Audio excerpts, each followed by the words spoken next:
Hello everybody and welcome back. So today I want to talk about a game called Abzu, which is something that was just dropped on the PSN today. It was part of the Play Initiative they do every summer, so if you were to have pre-ordered this game, you would have gotten it for $15.99, but as of today, it is now $19.99. But Abzu is a third-person underwater exploration game made by Giant Squid Studio. This game is most easily compared to Journey or Flower, but very similar to Journey. That's pretty much how I described it to my friend when I finished it this morning. I told him he'd love it. I said, if you like Journey, you're really gonna like this game. And I was awestruck by the visual of this game. This game looks incredible. There is sea life swimming all around you. You can hold on to them. You can make them swim in the direction you want. You can do flips. You can just explore. Like, it's a really good looking game. I really like the game, but there's just a few control issues that I think keep this game from being a masterpiece. So starting off with probably the part that I had the hardest time with, talk about the gameplay.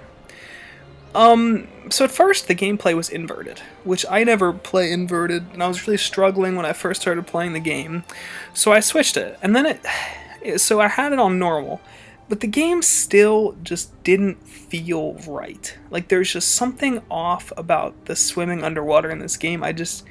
Maybe I just didn't get the feel for it, but after playing through and beating it once, I really feel like there was just something like it never fully controlled the way I wanted it to in my head. It would always just move a little bit more than I wanted to.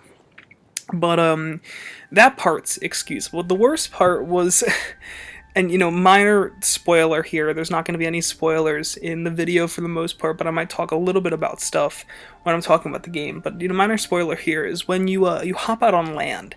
And this is the part where it was the worst, because when you had the gameplay set to normal and you hop out on land, pushing backwards on the joystick would make you go forwards.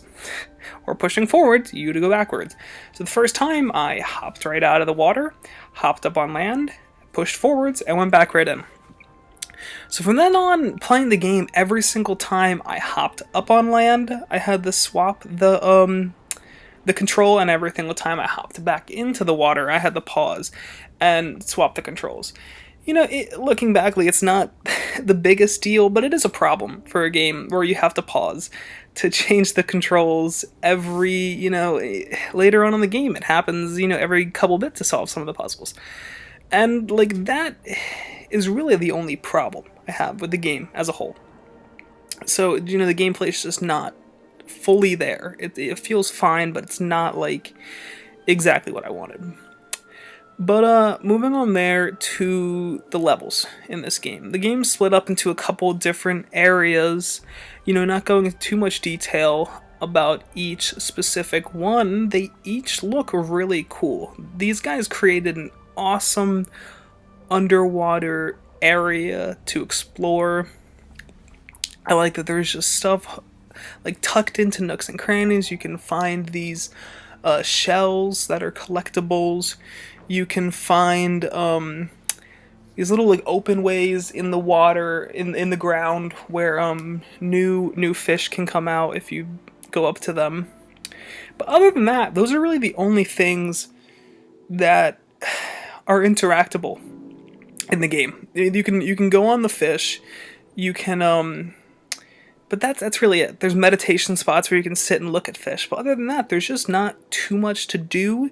You're kind of more exploring just for the fact of exploring, and not really exploring to look for certain items, because they're not really there that much. But still, they're well made. There's some neat, change in mechanics later on. You come across these electric mines that you have to, swim past quickly and not get too close to.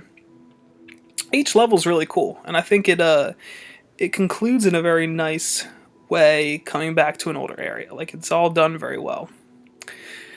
So moving on from there to my absolute favorite part of this game is the visuals, the way this game looks. This game looks incredible.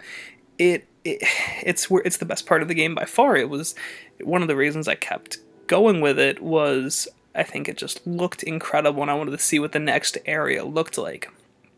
It definitely is up to par with how Flower and Journey look on PS4. If if I if I showed this to somebody who doesn't know much about games but played some of that game company's games, they'd completely believe that this is one of their games.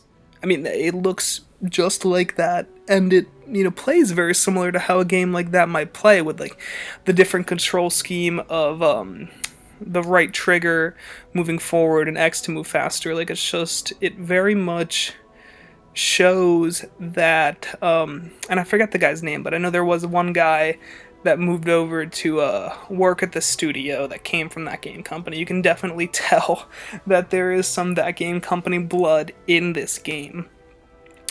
But in all, it is an awesome game. Like, I did have a hard time with the gameplay, but I think when you look at it as a full package, that's easily excusable. I would like to see some newer mechanics thrown in there, some, maybe more things to look for on a second playthrough, but it's a beautiful, calm game. Like, even if you don't want to swim around, you can sit on these rocks and just stare at fish.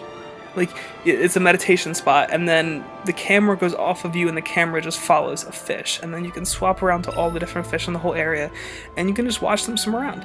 You can watch a shark swim around and eat smaller fish. You can, just watch a smaller fish swim around and do nothing. Like, it's such a calm, nice, awesome experience that I really would recommend it, even though there's some problems with the gameplay. Well, thanks everybody for listening and watching, and tune in next time.